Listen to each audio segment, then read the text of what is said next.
Hey there, I'm Barbara McDermott with Shift Formula, and I just wrapped up a classroom session with some of my, as I affectionately call us, shifters. And we talked on this subject of resilience. I thought I'd share just a brief modified version of what we discussed and learned today and shared.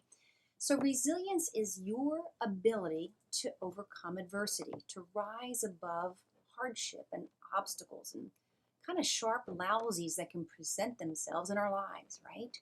Resilience is that buoyancy factor, or we can call it bounce. How able are you to bounce back?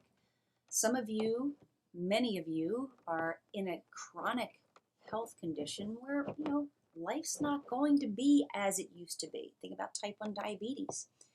That's a condition where an individual has got to be resilient, and certainly any opportunity to boost their bounce factor comes in handy in improving quality of life, right? Quality of life, how much we get enjoyment out of living, is really important. So looking at this word resilience and using this acronym or this word bounce to kind of bounce off of, the first thing that a resilient person most definitely kind of owns is a belief in themselves. They believe that they can actually do something. Believe you can actually do something to change a situation, improve it, solve it, maybe just manage or cope with it. But there's a belief that something can be done. So that first word is to believe. Remember, the mind always has to be ahead of the body. Before I pick up my cup of coffee here, I have to think I'm going to do it before I actually do it. So believing you can pedal a bicycle, think about back when you were a young person learning to ride a bike, until you believed that you knew you could ride that bike, you couldn't ride that bike. I love what Henry Ford says. He says, whether you think you can or you think you can't, you're right. Okay, so the second one, the letter O, that stands for override. Override what? I, as a resilient person, would know that I could override my emotional state of my body with my intellect. I can use intellect to override kind of an emotional reaction. Think about a time when you had an emotional response, rightfully so, to a situation or a circumstance that was less than stellar, pleasant, something you didn't ask for. It's not the life I signed up for, didn't plan for this, a surprise, hardship. We get an emotional reaction to life and circumstances.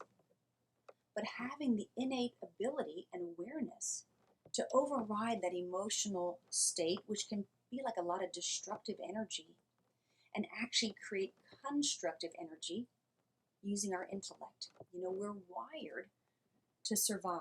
We're wired to avoid pain.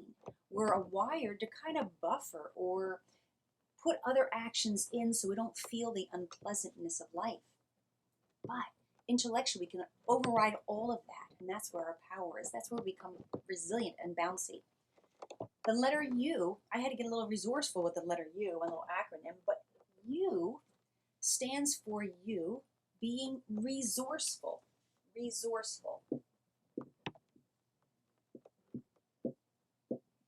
Full of the ability to kind of act pragmatically. When we are in a situation that causes an emotional rise, it's really imperative that we override with pragmatism, meaning as a resourceful individual, I would take inventory of what I had. What do I have already within my life that I can use to apply to this situation? And then once we take inventory, because we have a lot of skills in our life that we might not be lending enough credit to. But once we take inventory, then we move into exploratory phase. What else is out there in the universe that I'm being nudged to look for that's going to help me with my situation? Okay, so being resourceful. Checking what I have, reaching out for the things I don't have but could use. Okay? When it comes to the N, I love this one because I like this word. The N stands for Someone who just knows. A resilient individual knows, they know that whatever this thing is in their life right now that's causing this unease, this pain, this discomfort, this fear, this stranglehold perhaps, they know that it's one little piece of a bigger picture. They know that this lousy is serving as some form of lesson. I remember when I first learned that truth, I got a little angry about it. I got a little resentful. Wait a minute, I have to learn a lesson from this? Yes, Barbara, you have to learn a lesson from this. I finally realized. But when we can take this tight spot and expand it out and see the bigger picture, wow, that's a place of enlightenment. That's where we grow as a human being. We know that it's part of a bigger picture and is serving a bigger purpose. I used to think life happened to me. Now I know life actually happens for me. Life happens for us to learn, to propel us into learning more and to rising ourselves higher. Yeah, knowing is powerful. The C stands for connection. A resilient spirit knows that to connect is a powerful move. To connect with others who are going through similar situation. Oftentimes in life, when we have a curveball thrown at us, our immediate circle of friends, family, co-workers, community are wonderful supports, correct? Yes. But now our situation is different. We're not the same person within that community anymore. It's really critical that I push through that circle and look at a bigger circle.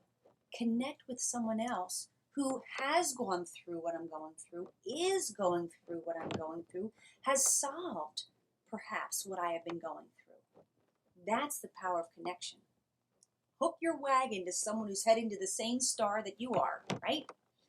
And the E stands for, I need a better pen, stands for the word seek. An individual who is resilient, who has that balance and ability to overcome obstacles, adversity, hardship, is a seeker. A seeker means that their mind is open. They've stepped out of the place of their limiting beliefs that they have acquired. Just by living, we develop limiting beliefs. We can have a sullied or kind of a dirty film over our filter, our lens of life. We could be looking at the problem so tightly that we can't see that bigger picture, pulling back. So a resilient individual, and how many of these are you already applying? I know you are, being a resilient individual that you are, believing that you can make a change. There is a solution, believing it. Overriding our emotional ride with our intellect. There's power. Resourceful, take inventory, then go out exploring for what else you can bring into your life to help you with this situation. Know that what you're going through is part of a bigger picture, part of a bigger plan. Okay? You're going to grow from what you're going to learn. You're going to know. Okay? You're going to connect to others who are already doing the thing that you've just been introduced to having to do. And you're going to seek answers. They're out there. Solutions are out there. And that's really what our Shift Insiders community is all about. If you are interested in discovering more about yourself, if you're interested in learning and then knowing which actions actually will lead you, generate the desired outcome that you're seeking, come on inside our community. We call it getting our shift together. Because when you get your metabolic shift sound and ground, and then you add this intelligence and emotional shift to your life, you've got it all going on. And that's the superpower. It's you. Okay, I hope to see you inside. And thanks for taking some time to stop into my classroom.